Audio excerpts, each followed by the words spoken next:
হিন্দু ধৰ্মত গংগা নদীক পবিত্ৰ বুলি মান্যতা দিয়া হয়। মহাভাৰত আৰু পুৰাণসমূহত গংগাৰ মহত্বৰ উল্লেখ পোৱা যায়। স্কন্ধ পুৰাণত এই নদীক অধিক মহত্ব দিয়া হৈছে।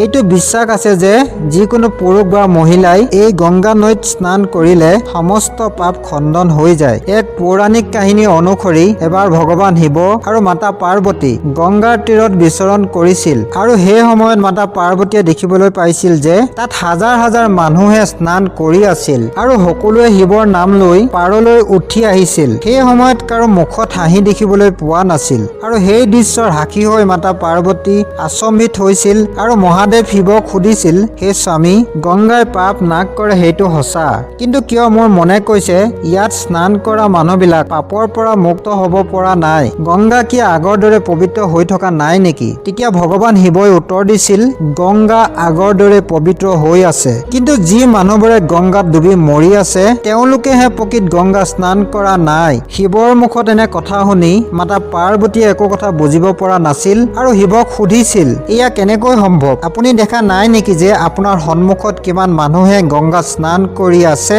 আৰু তেওঁলোকৰ বস্ত্ৰসমূহ এতিয়াও তিতি আছে? প্ৰত্যুত্তৰত ভগৱান শিৱই কৈছিল, তেওঁলোকে মাত্ৰ পানীত ডুবিহে মৰিছে, প্ৰকৃত পক্ষত তেওঁলোকে পবিত্ৰ স্নান কৰা নাই আৰু ইয়াৰ ৰহস্য আজি নহয়, মই তোমাক অহাকালি জনাম। তাকে কৈ ভগৱান শিৱই মাতা পাৰ্বতীক লগত লৈ সেই স্থান ত্যাগ কৰিছিল। পৰৱৰ্তী দিনা প্ৰচণ্ড বৰষুণ নামিছিল।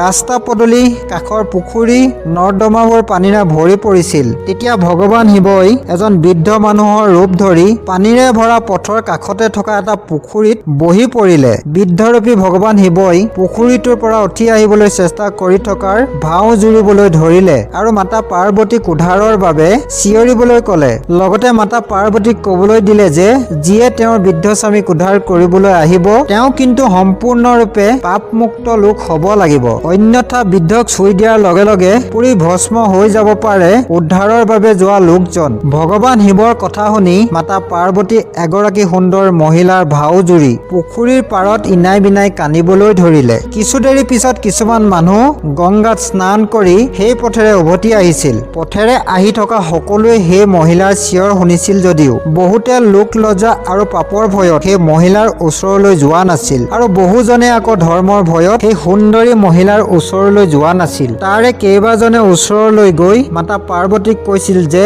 তুমি এই বৃদ্ধজনক মৰিবলৈ কিয় দিয়া নাই? তাৰে ভিতৰত এনে কিছুমান মানুহ আছিল যিয়ে সহায় কৰিম বুলিও পাপৰ কথা শুনি থমকি ৰৈছিল, কিয়নো তেওঁলোকে গংগাত স্নান কৰিলেও পাপ খণ্ডন হৈছে নে নাই সেয়া নিশ্চিত নাছিল। এনেদৰে মা পাৰ্বতী কান্দিছিল আৰু ওচৰলৈ বহুজন আহিছিল আৰু দৃশ্য দেখি আঁতৰি গৈছিল।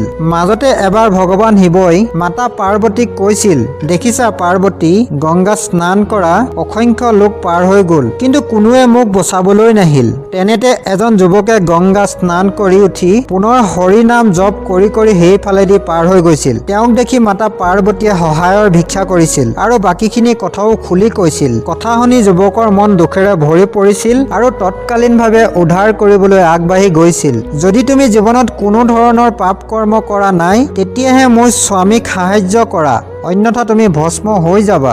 যুৱকে সম্পূৰ্ণ আত্মবিশ্বাসত উত্তৰ দিছিল, মই একমাত্ৰ গংগাত স্নান কৰি আহিছো আৰু স্নান কৰি উঠাৰ পৰা মই হৰি নামতে ব্যস্ত হৈ আছো, মোৰ আৰু কি পাপ থাকিব পাৰে? তেনেকৈ কৈ যুৱকজন পুনৰ পুখুৰীলৈ আগবাঢ়ি গৈছিল। বৃদ্ধৰূপী শিৱক উদ্ধাৰ কৰিবলৈ আৰু পুখুৰীৰ পৰা দাঙি তুলি আনিছিল ভগৱান শিৱক। যুৱকৰ তেনে মানসিকতা দেখি ভগৱান শিৱ আৰু মাতা পাৰ্বতী প্ৰসন্ন হৈ পৰিছিল আৰু লগে লগে তেওঁলোকে নিজৰ আচল ৰূপ ধাৰণ কৰি যুৱকৰ সন্মুখত প্ৰকট হৈছিল। লগতে সেই যুৱকজনক আশীৰ্বাদ কৰি দুয়ো সেই ঠাইৰ পৰা প্ৰস্থান কৰিছিল। উভতি যোৱাৰ পথত ভগৱান শিৱই কৈছিল যে দেখিলা পাৰ্বতী, ইমানবোৰ মানুহৰ ভিতৰত এই যুৱকজনেহে মাত্ৰ পবিত্ৰ গংগাত পবিত্ৰ স্নান কৰিছিল, বাকী লোকসকলে গংগাত স্নান কৰি মাত্ৰ নিজৰ শৰীৰহে পৰিষ্কাৰ কৰিছে, নিজৰ মন, আত্মা আৰু ভক্তিক নহয়। সেইকাৰণে যিয়ে বিনা শ্ৰদ্ধা, বিশ্বাস আৰু ভক্তিৰে স্নান নকৰি মাত্ৰ মানুহক দেখুৱাবলৈ বা নিজৰ ফূৰ্তিৰ বাবে গংগা জলত ডুবি মৰিছে তেওঁলোকে কোনো ফল ভোগ কৰিব নোৱাৰে।